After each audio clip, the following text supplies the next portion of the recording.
Hey everyone, welcome to this new basketball fantasy podcast. It is called Bigger Than the Bank Fantasy Basketball Podcast. So today we're going to be looking at the Week 7 sell highs. So as we know, Week 7 is quite difficult because of the play-in tournament. It's making it a lot more difficult to figure out who to play, when to play, waiver wire players. So I just figured, let's look at sell highs this week, see who we can get value for, which can help us in the long run. It may not help us in the short run, but the long run is going to help our team a lot. So this podcast is going to specifically focus on the sleeper lock-in mode. If you don't know what it is, you should go check it out. But a short summary, practically you have your players and you have to lock in one of their games. So it doesn't count the whole week, it's only 1 week. So you have to lock in their game before they play the next game. So say we saw Derek Lively, he's going to be one of our sell high players. We saw throughout the week, he played alright. But his last game, he dropped 50 fantasy points. That is a game that if you're a Derek Lively user, you are hoping you hadn't have locked a game in yet, because that could have won you the whole week, Derek Lively. So, I'm going to have my standard sleeping scoring system up on the screen now. This is how I do it, and I feel like it's just really good for all leagues. Very simple and just makes it equal for everyone, so no position or stat is very overpowered. So our first Week 7 sell high player, as I mentioned before, Derek Lively. He's currently ranked 122nd. But the reason he's a sell high, if you look at his latest game, as I mentioned before, he dropped 55 fantasy points. Sorry, 50 fantasy points. That is absurd. He played 39 minutes. He got 20 points, 10 rebounds, and 7 blocks. That he's just not going to be playing 39 minutes a night. That could have been because of such a close game. They wanted that 30-0 run, which was crazy. I don't know how they ended up losing that. But he's not going to be playing 39 minutes a night. And he's not going to be getting 7 blocks a night, let's be real here. And I feel like he played so many minutes because Kyrie was out. So they have their whole team. He goes back to what? So he's normally been varying around like 22 minutes to like 32 minutes. So 39 minutes is just not going to be happening. So if you can convince someone that he's going to be a player which is going to be getting those type of boards, those type of blocks a game, if you can convince someone he's going to be amazing, that is someone I would sell high on. So what are we going to be looking at? Like, who do we want to be getting? Since he's ranked 122nd, he's a starting center. Starting centers are fantastic in fantasy, especially here's no one who's going to be taking his positions. Richaun Holmes is the backup center on that team. He's not going to be taking Derek Lively's starting position. So where would we want to get? We'd probably want a top 100 player. If you can get a top 100 player, if you can convince someone to get a top 100 player, I'd first aim for like a top 80 player. That is what you want to go for. Because Derek Lively, I'm saying he could jump into the top 100. So if you could steal a top 80 player, there's a fantastic trade. So we've seen this season, he's averaging 8 points, 8 rebounds. He's going to be able to get those stats. He is going to be a double-double machine for Dallas. So he probably will be top 100. But if you can get a top 80 player, if you can make people believe that he could be a top 80 player, if you can steal a top 80 player for Derek Lively, that's a fantastic trade. Because I believe he's just not going to be a high top upside player. He's going to give you the 10 points, 12 rebounds games. What? That's going to give you a solid like 26 fantasy points. That is quite good. But if you can get a high upside player for him, that some games they may only get like 15 fantasy points, but others they're going to get you like in the 30s. That could be a fantastic trade. And he is currently shooting 72% from the field. I feel like that may drop a little bit, but it will stay around that. So, overall, try and get a top 80 player from him. If you can do that, that's amazing. If not, just stick with Derek Lively. He's gonna move up the ranks soon. Playing with Luka is going to help him a lot. So let's go to the next player.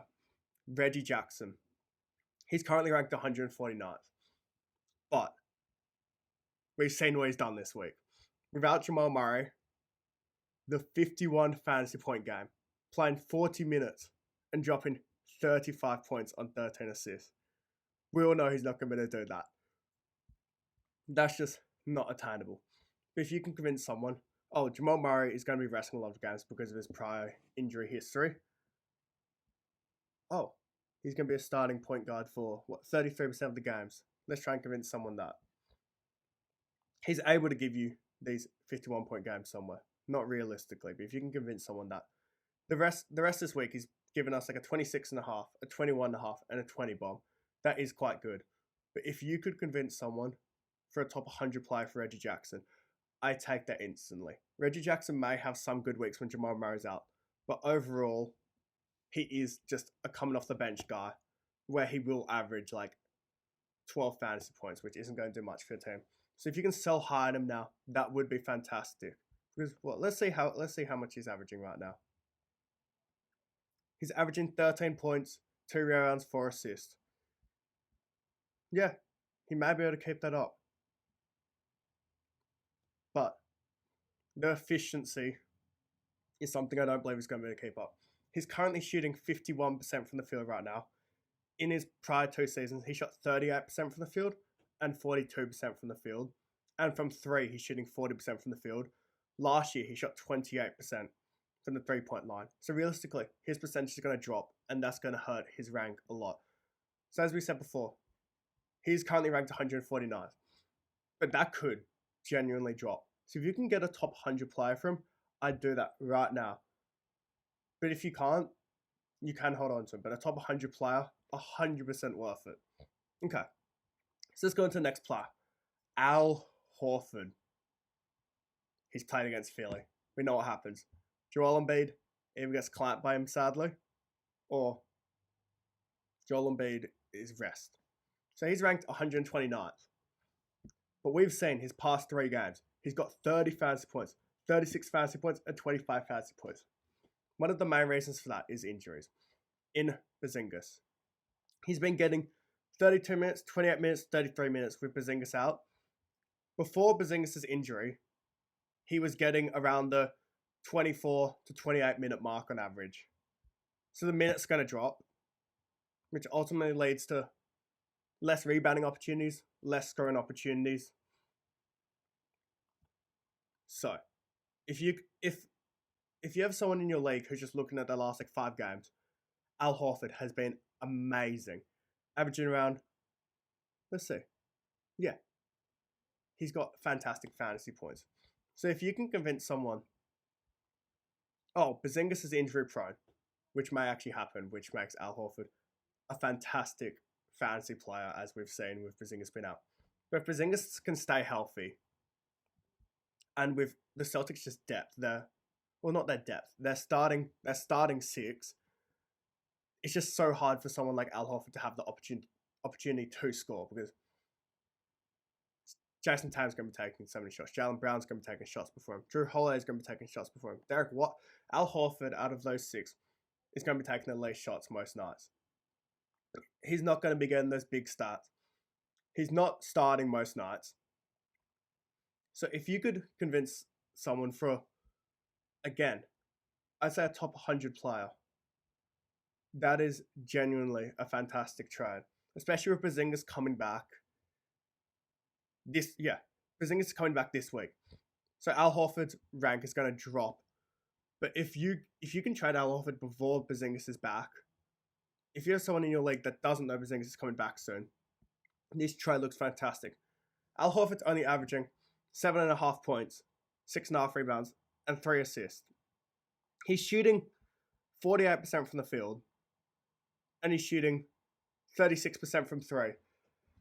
Last year, he did shoot fantastically from 3, shooting nearly 45% from 3. I just don't think he's going to shoot that this year. The seasons before, he shot 34% from 3 and 37% from 3. So I reckon his 3-point percentage is going to stay around where it is, and his field goal percentage in the past 4 seasons has been around 48% mark. So he's probably going to stay around that. So realistically, I don't think his rank's going to jump anymore. If anything, it could drop a bit when the Celtics, when they connect more and they learn that Jaylen Brown, Jason Tatum, Drew Holiday should be taking more shots and how to get them open. And Al Horford mainly, he's probably going to be their glue guy, just sending the screens, playing defense, getting those rebounds. But you have so many great rebounders on that team that it's not like when Al Horford's going to come in, he's going to be getting all the rebounds when Porzingis is out. They have great rebounders on that team. So if you get a top 100 player from now, before Porzingis is back, and before his next game, that is a fantastic trade in my opinion. But there's no point, if you're getting someone who's around the same rank as Al Horford, there's no point of doing that trade. But if you can get a top 100 player from him, that is fantastic. So our next player we're going to look at, Obi Toppin. Obi Toppin is currently ranked 175th in the Sleeper Standard lock-in. Sorry for the disconnection. So, as I said before, Obi Toppin is currently ranked 175th. But he is having a fantastic year. Probably the best he's ever had. That is seen with his minutes increase. He's jumped from 15.5 minutes last year to now 25 minutes. He's shooting fantastically from the field at 61%, which I think it may drop a little bit. 61% from the field. His career high before this was 53%. And he's shooting a career high in 3 as well at 36%. I think that actually may stick. It may go up to like, let's say it could reach 38%. But it could also drop down to like 34%. Okay, if anything, if his percentages do stay the same, he is 175th ranked player at the moment. So it's not like he's an amazing fantasy player. But we've seen recently, he's been playing fantastically. He's been getting more minutes in the past two to three fantasy weeks. He's got like 36 minutes, 33 minutes, 36, 33, 34. But it's been very inconsistent. And he has dropped a couple 30 bombs. Especially last game. Those 22 points, 4 blocks. That is fantastic. The thing is, without Tyrese Halliburton playing, he's getting more opportunity to score. But Tyrese Halliburton, he's not an injury-prone player. We hope he stays healthy for the whole year. We hope everyone stays healthy for the whole year. So, it's not like Obi Toppin's going to be having all those shots as he had the last couple games. And he isn't a great rebounder either for the power forward position. As he's currently, let's see how many he's currently averaging. He is averaging, 3 rebounds a game. That is around his career average. So he's not a great rebounder. You're relying on him to block shots and score. But looking at his past games, you could convince someone, oh, he's fantastic. He's gave me a 33 fantasy bomb. That isn't a fluke. Look at 2 weeks ago. He dropped 30 fantasy points, you could say to someone. So if you could, he's currently ranked 175th. If you could get, I'd say a top 115 player for him, that is a great trade. Obi Toppin may have the upside, but there's going to be so many weeks where he's just going to give you a 15 fantasy point game, which isn't usable in most leagues. So if you could get a top 110 player for him, that is what I call a great trade. So now, looking at the last player, Goga Badarza.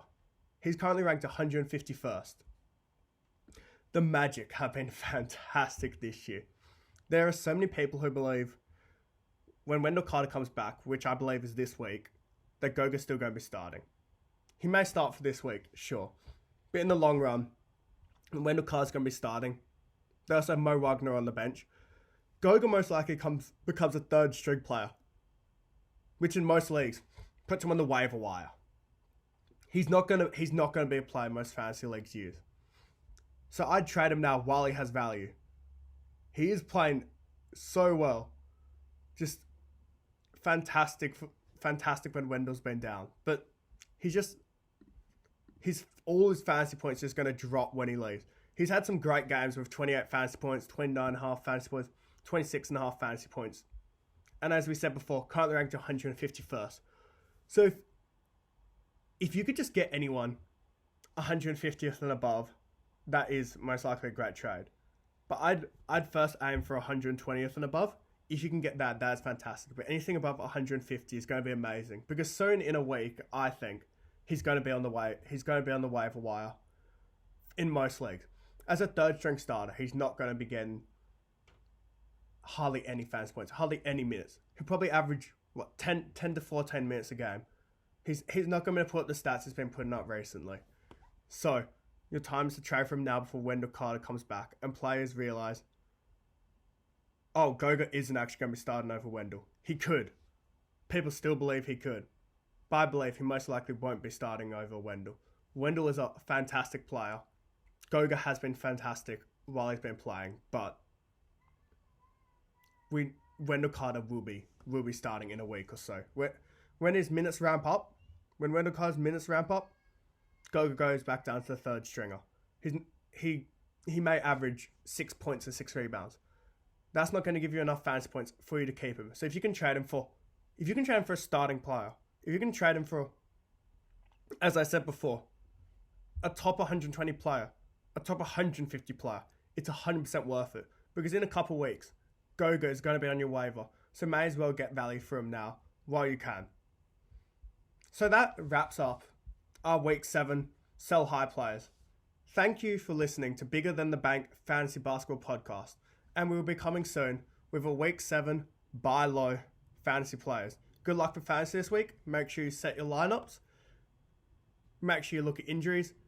Make sure to go on the waiver wire. And have a good week. Thank you.